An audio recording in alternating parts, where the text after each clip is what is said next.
আসসালামু আলাইকুম রহমতুল্লাহি ওবরাকাতুহ। আলহামদুলিল্লাহি ওয়াহদা ওয়াসসালাতু ওয়াসসালামু আলা মান লা নাবিয়্যা বা'দা ওয়া আলা আলিহি ওয়া সাহবিহি ওয়া মাওয়ালা। আজকে দ্বিতীয় দফার তাফসীরে সূরা আন-নাজমের প্রথম পর্বের তাফসীর হবে ইনশাআল্লাহ। সূরা আন-নাজম এই সূরাটি মাক্কি সূরা, অর্থাৎ নবী সাল্লাল্লাহু আলাইহি ওয়াসাল্লামের হিজরতের পূর্বে আল্লাহ রাব্বুল আলামিন এই সূরাটি নাজিল করেছেন। মাক্কি সূরা মানে যে মক্কায় নাজিল হয়েছে তা না।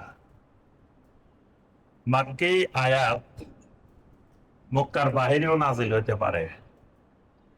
এজন্য মানে মাক্কি আর মাদানী মানে মক্কা আর মদিনা না।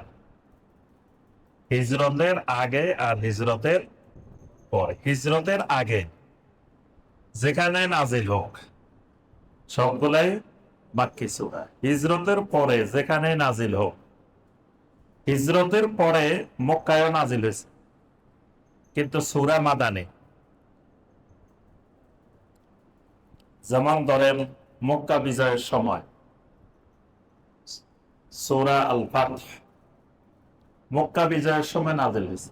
তো মক্কা বিজয়ের ঘটনা ঘটছে কোথায়? মক্কাতে। সূরা নাজিল হয়েছে মক্কায়, কিন্তু সূরা হলো কি মাদানী। হুদায়বিয়ার সন্ধির সময় আয়াত নাজিল হয়েছে। তো হুদায়বিয়ার সন্ধি হয়েছে কোথায়? মক্কায়, কিন্তু সূরা মাদানী, যেহেতু হিজরতের পরে নাজিল হয়েছে। তো সূরা আন-নাজম এটি মাক্কি সূরা। আচ্ছা, আজকে আবার একটু আপনাদের থেকে পরীক্ষা নিব যে মাক্কি জীবনকে, নবী সাল্লাল্লাহু আলাইহি সাল্লামের মাক্কি জীবনকে কয় ভাগে ভাগ করা হয়? 4 ভাগে। জি, মনে আছে 4 ভাগ? কে কে বলতে পারবেন দেখি? আগে হাত তোলেন, কে কে বলতে পারবেন? 2 জন পাওয়া গেছে। আর কেউ নাই? 3 জন। এই যে আজকে আপনি বলেন দেখি। জি,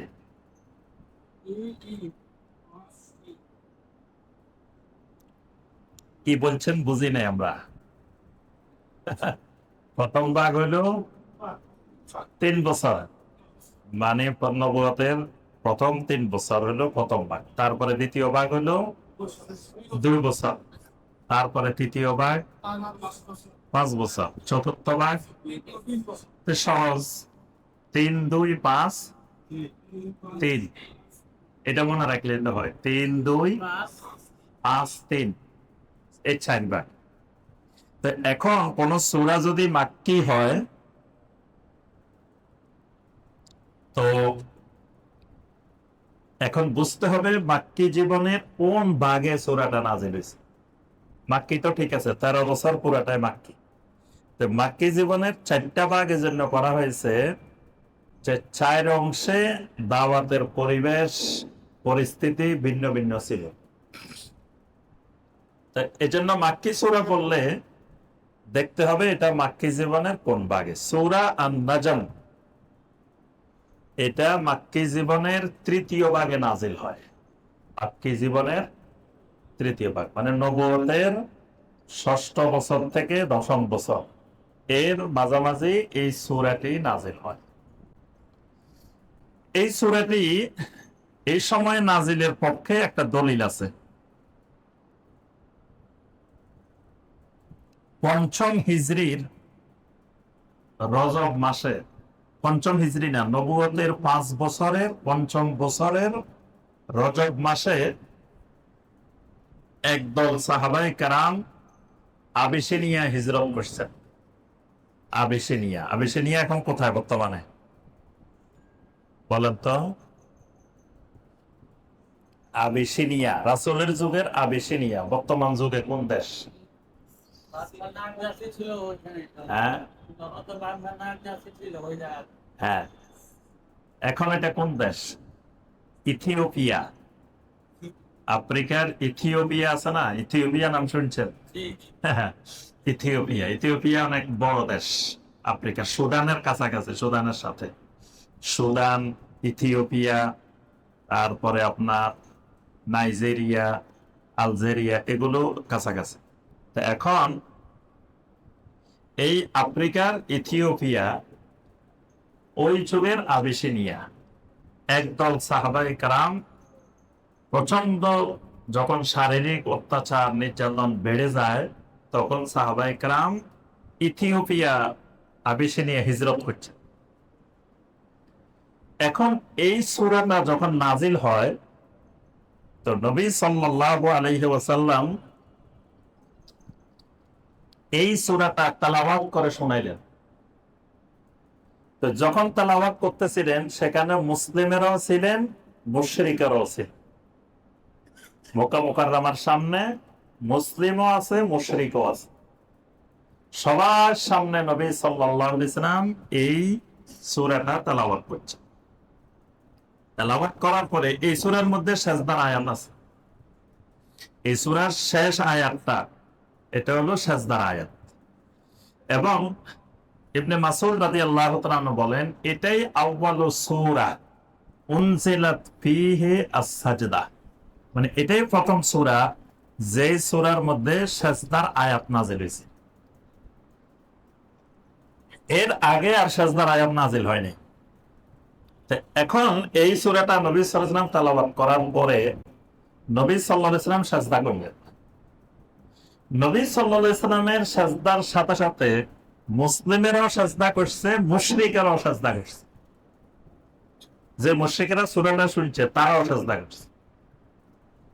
তো এখন এই সেজদার খবর ওই আবিসিনিয়া পৌঁছে গেছে। আবিসিনিয়া যারা হিজরত করছেন তাদের কাছে পৌঁছে গেছে।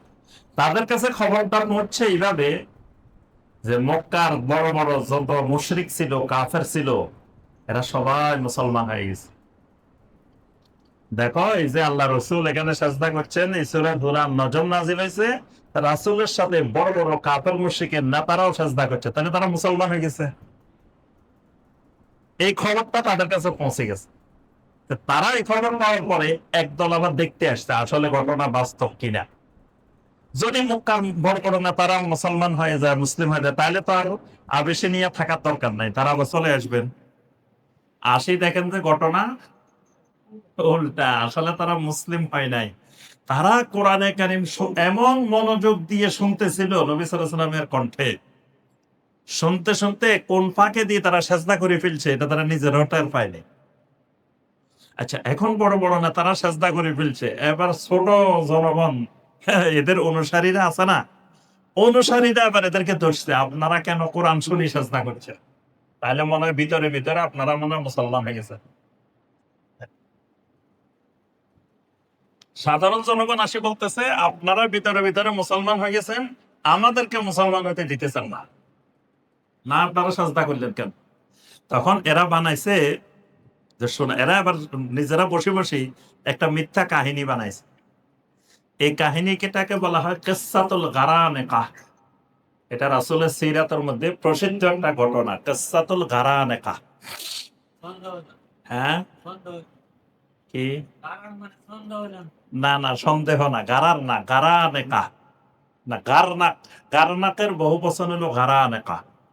তো এরা বানাইছে কি, বানাই বললো যে এই সূরার মধ্যে আয়াত নাজিল হয়েছে, আফারাআইতুমুল লাতা ওয়াল উজ্জা ওয়া মানাতাস সালিসাতাল উখরা।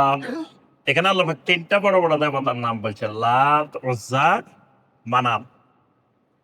তো মাঝখান দিয়ে এরা দুইটা আয়াত বানাইছে, বলে যে মুহাম্মদ সাল্লাল্লাহু আলাইহি ওয়াসাল্লাম আমাদের সামনে তেলাওয়াত করছে, আফারাআইতুমুল লাতা ওয়াল উজ্জা ওয়া মানাতাস সালিসাতাল উখরা তিলকাল গারানিকাতুল উলা ওয়া ইন্না শাফাআতাহুন্না লাতুরজা।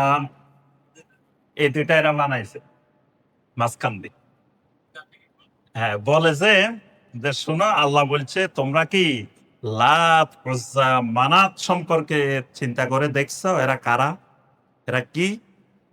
এরা কারা? আল্লাহ নিজেই বলছে যে তিলকাল গারানিকাতুল উলা, এরা হলো বড় বড় মাপের ক্ষমতা সম্পন্ন ব্যক্তিরা। আর ওয়া ইন্না শাফাআতাহুন্না লাতুরজা, কিয়ামতের দিন এরা তোমাদের জন্য সুপারিশ করবে। নাউযুবিল্লাহ। আল্লাহ নাকি বলছে লাত উজ্জা মানাত কিয়ামতের দিন আল্লাহর কাছে কি করবে? সুপারিশ করবে, শাফাআত করবে। এই দুইটা আয়াত মাঝখান দিয়ে বানায় জনগণকে বলতেছে দেখো আল্লাহ এটা বলছে এই জন্য আমরা খুশিতে সাজদা করছি। আসলে আমরা মুসলিম হই না, আসলে মিথ্যা কথা, ওই দুইটা আয়াত এখানে নাই। তো এই যে সাজদার ঘটনাটা ঘটছে, গারানেকার ঘটনাটা ঘটছে, এই ঘটনাটা আপনার ষষ্ঠ নবুয়তের ষষ্ঠ বছরে, পঞ্চম বছরে ওনারা হিজরত করছেন, ষষ্ঠ বছরে এই ঘটনাটা ঘটছে। এইটা থেকে মুফাসসিরিন কেরাম বলছেন যে এই সূরাটা কোন ভাগে নাজিল হয়েছে। ওরে এতক্ষণ কি বুঝাইলাম আবার ভুলে গেছে। তৃতীয় ভাগে, ৩ নম্বর ভাগে এই সূরাটা নাজিল হয়েছে। এটার দলিল হলো কিসসাতুল গারানেকা। সূরা আন-নাজমের প্রথম শব্দটাই হলো নাজম। ওয়ান নাজমি ইদা হাওয়া।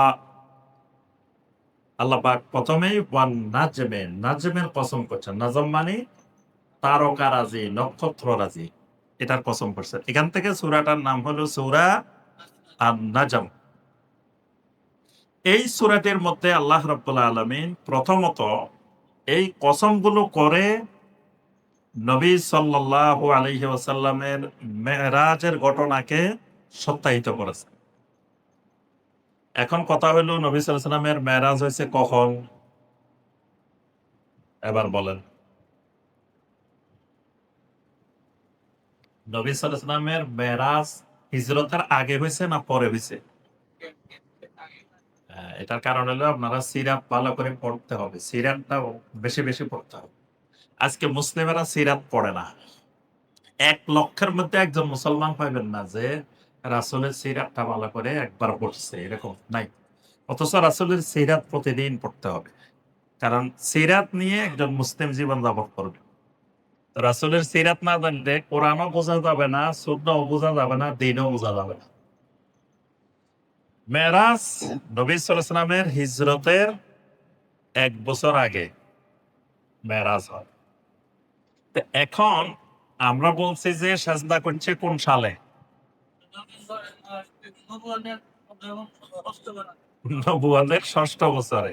তা মেরাজ হয়েছে কোন সালে? ১২ বছরে। তো এখন তো আমরা বলতেছি যে এখানে আয়াতগুলো মেরাজের ঘটনাকে সত্যায়িত করতেছে। মেরাজের ঘটনাটা আল্লাহ পাক বলছেন। তো এখন মেরাজ হলো পরে আয়াত নাযিল হইছে, মিলছে ঘটনাটা? মানে ভয় পাইতেছে কোরআনের আয়াত আবার যদি বলি যে মিলে নাই। না, এখানে মূলত এই সূরাটা মাক্কী সূরা।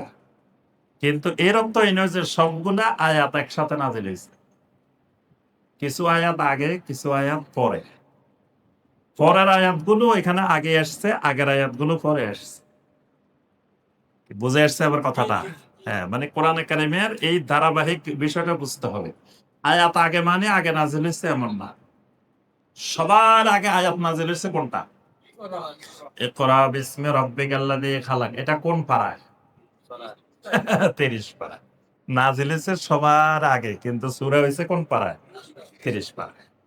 তাহলে এই সূরার মধ্যে মেরাজের যে ঘটনাটা এটা নাযিল হইছে পরে, আর পরের আয়াতগুলো নাযিল হইছে আগে।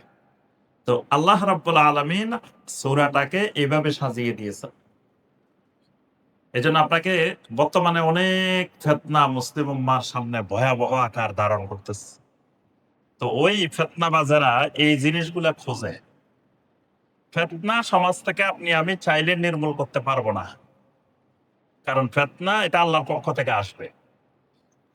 এটা তাসবির দানা ছিঁড়ে গেলে যেরকম একটার পর একটা পড়তে থাকে, এভাবে এখন কিয়ামতের আগ পর্যন্ত শুধু ফিতনা একের পর এক আসতে থাকে। ভয়াবহ একটার চেয়ে একটা, একটার চেয়ে একটা আসতে থাকে। তো ফিতনা আমরা দূর করতে পারবো না। কিন্তু ফিতনা থেকে বাঁচার উপায়গুলো সবসময় মাথায় রাখতে হবে। তাহলে আমি ফিতনা থেকে কেমনে বেঁচে থাকবো এই চেষ্টা করতে হবে। তো এই অনেকে এইটা কোরআন নিয়ে সন্দেহের সন্দেহ ঘটায় মুসলমানদের মধ্যে, কবরের আযাব নাই, ওইটা নাই, এটা নাই, এগুলো বলে বলি আপনাকে কোরআনে কারিমের ব্যাপারে সন্দেহ ঢুকায়। তো ওরা এগুলা খোঁজে যে এখানে মেরাজের আয়াত বর্ণনা করা হইলো, আবার বলা হচ্ছে এটা ষষ্ঠ নবদ ষষ্ঠ বছরে নাজিল হয়েছে, তাহলে তো ঘটনাটা মিলে নাই, মিলে না। এই সূরাটির মধ্যে প্রথম অংশে আল্লাহ রাব্বুল আলামিন মেরাজের ঘটনা বর্ণনা করেছেন। তারপরে আল্লাহ সুবহানাহু ওয়া তাআলা মুশরিকদের দেবতা কেন্দ্রিক, মূর্তি কেন্দ্রিক যে আকীদা, এই আকীদার ভ্রান্তিগত দিকটা আল্লাহ পাক তুলে ধরেছেন।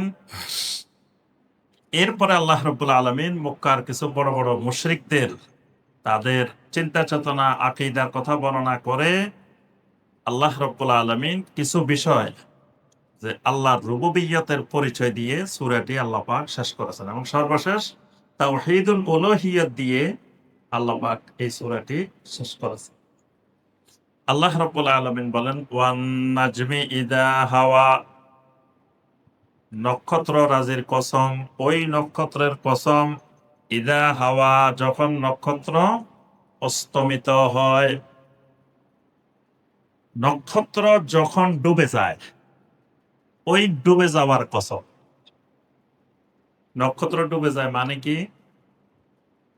মানে একটা সময় নক্ষত্রটা দেখা যায়, পরবর্তীতে নক্ষত্র এটা আর মানুষের চোখে দুনিয়া থেকে দেখা যায় না। একটা নক্ষত্র আছে এই সূরার মধ্যে, এই নক্ষত্রটার নাম আছে শেভেরা। নক্ষত্রটার নাম শেভেরা। শেরাটা সূর্য থেকেও আরো অনেক গুণ বড়। বিজ্ঞানীরা বলছেন যে শেরাটা আপনার সূর্য থেকে অনেক গুণ বড়, কিন্তু পৃথিবী থেকে সূর্য যত দূরে অবস্থান করে তার থেকে আরো অনেক দূরে অবস্থান করে এটা শেরা। এই জন্য দুনিয়া থেকে, পৃথিবী থেকে এটাকে ছোট দেখা যায়। মিশরের, প্রাচীন মিশরে কোটি কোটি মানুষ শেরা দেবতার পূজারী ছিল, শেরা দেবতার ইবাদত করত। মানে শেরা যখন উদিত হইতো তখন তারা ইবাদতে লিপ্ত হইত। রাত্রির একটা অংশে এই শেরা দেবতা, শেরা তারকাটা দুনিয়া থেকে দেখা যায়। আর যে সময় শেরা উদিত হয়, মিশরের নীল নদে জোয়ার আসে। এই জন্য তারা বলতো যে শেরার সাথে নীল নদের গভীর সম্পর্ক আছে। তারা ওই নীল নদের জোয়ারকে শেরা নক্ষত্রের সাথে সম্পৃক্ত করে। এজন্য যখন শেরা উদিত হইতো তখন শেরার উদ্দেশ্যে তারা ইবাদত বন্দেগী করত। এখানে আল্লাহ সুবহানাহু ওয়া তাআলা এই নক্ষত্রের কসম এজন্য করেছেন যে নক্ষত্র যেরকম প্রতিদিন তোমরা দেখো একবার, আবার তোমাদের চোখ থেকে নক্ষত্র আড়াল হয়ে যায়, এটা যেমন সত্য, এটা যেমন বাস্তব, পরে যে কথাটা আমি আল্লাহ বলতেছি এই কথাটাও এরকম সত্য এবং বাস্তব। পরের কথাটা কি? মা দাল্লা সাহিবুকুম ওয়া মা গাওয়া, তোমাদের সাথী, তোমাদের বন্ধু, মা দল্লা, তিনি পথহারা হন নাই, রাস্তাচ্যুত হন নাই, রাস্তা হারিয়ে পেলান নাই, ওয়া মা গাওয়া, তিনি বিভ্রান্ত হন নাই। কার কথা বলছেন? আল্লাহ রাসূলের কথা। রাসূলকে পরিচয় করে দিয়েছেন সাহিবুকুম, তোমাদের বন্ধু। কথাটা কাদেরকে বলছেন? মুশরিকদেরকে না, সাহাবীদেরকে না, মুশরিকদেরকে, কাফেরদেরকে। যে মা দাল্লা সাহিবুকুম ওয়া মা গাওয়া, তোমাদের বন্ধু, তোমাদের সাথী মুহাম্মদ সাল্লাল্লাহু আলাইহি ওয়াসাল্লাম পথহারাও হন নাই, পথভ্রষ্টও হন নাই, বিভ্রান্তও হন নাই। তোমাদের বন্ধু বললেন কেন? তারা তো তাকে বন্ধু মনে করে না। এটা বলে আল্লাহ পাক বুঝাইছেন যে যিনি তোমাদেরকে নবুয়তের দাওয়াত দিচ্ছেন উনি তোমাদের আত্মীয়, তোমাদের রক্তের সম্পর্ক, তোমাদের এই এলাকার সন্তান, এই এলাকায় জন্মগ্রহণ করছে, এই এলাকা তার শৈশবকাল, যৌবনকাল সব কাটছে, তারে তোমরা আগাগোড়া সব চিনো। এই জন্য আল্লাহ পাক পরিচয় করাই দিয়েছেন সাহিবুকুম। এমন নয় যে হঠাৎ করে আমি আসমান থেকে তাকে পাঠাই দিছি, এরকম না। আবার এমন নয় যে আরেক এলাকায় বড় হয়ে হঠাৎ করে তোমাদের এলাকায় এসে দাওয়াত দেওয়া শুরু করছেন, এরকমও না। এজন্য আল্লাহ পাক পরিচয় করাইছেন সাওয়াহিবুহু। আর তখন মুশরিকেরা বলাবলি করতেছিল, "আরে ছেলেটা কত ভালো ছিল, কিন্তু ছেলেটা গোমরা হয়ে গেছে।" নাউজুবিল্লাহ। ছেলেটা রাস্তাহারা হয়ে গেছে। দেখবেন এখনো অনেকে বলে, সমাজে কিন্তু এটা এখনো আছে। মানে কয় ছেলেটা খুব ভালো, কিন্তু সমস্যা হয়েছে ছেলেটা আলে হাদিস হয়ে গেছে। আমি অনেক এলাকায় এটা শুনছি, দেখছি। কয় ছেলেটার মতো ভালো ছেলে আমাদের গ্রামে এই এলাকায় আর নাই। কিন্তু সমস্যা হইলো ছেলেটা কি হয়ে গেছে? ছেলেটা রাস্তাহারা হয়ে গেছে। পথহারা হয়ে গেছে। আসলে সে নিজেই পথহারা হয়ে বসে আছে। কিন্তু সে তো বুঝতেছে না।